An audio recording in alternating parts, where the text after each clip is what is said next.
Hello mga kasablay, yan at tayo pauwi na ng ating tinitira at galing nga po pala tayo doon sa sa mga tindahan at nagtanong-tanong tayo kung ano bang ating mabibiling mga gulay, pero lahat halos na napuntahan po namin ay walang mga tinda, no? Kaya bukas lamang siguro, kasi bukas naman ay merong haraj, mga bagsakan ng mga gulay bukas, kaya doon na lamang tayo magtitingin ng ating mabibiling gulay bukas. Siguradong doon, sigurado makakabili na tayo.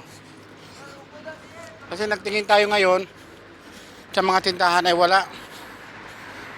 Kaya bumalik na lamang po ulit tayo. Tsaka medyo umiinit na rin po, no? Umiinit na rin po ang panahon.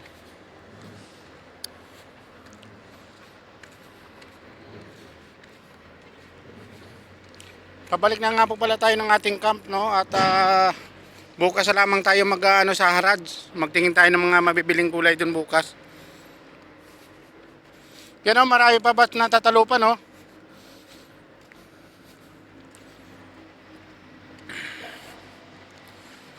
Nagtitingin-tingin din kami ng aming masasidelinaan kasi sayang din naman yung araw kung mayroon sana tayong masasidelinaan habang hindi pa tayo tinatawagan sa ating pinapasukan, ay papasukan ay sayang din kasi para makakuha rin tayo sana ng pambili-bili man lang natin ng ating mga pangangailangan.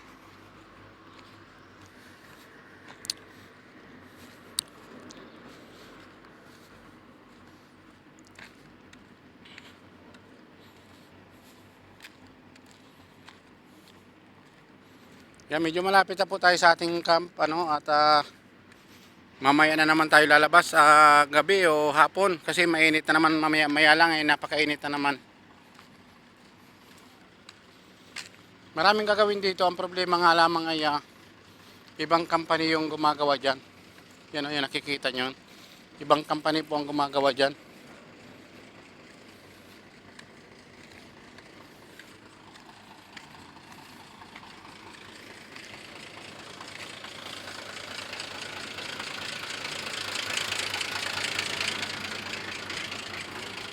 Medyo malapit na po tayo, no?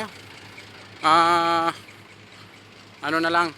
Tsaka yung ating ginagawang ito, malapit na rin lang tayo, 3 minutes lang lagi ang ating ginagawa. Ewan ko ba kung bakit hindi tayo makapag-upload ng 5 minutes pataas. Yan lamang po mga kasablay, at salamat po ulit sa inyong pagsama sa akin sa araw-araw, at sa mga hindi ko pa po nababalikan, antay-antay lamang po kayo kasi medyo marami lamang po tayong pinagkakabalahan ngayon. Yun lamang po. Bye bye po. Magandang umaga po sa lahat. Bye bye.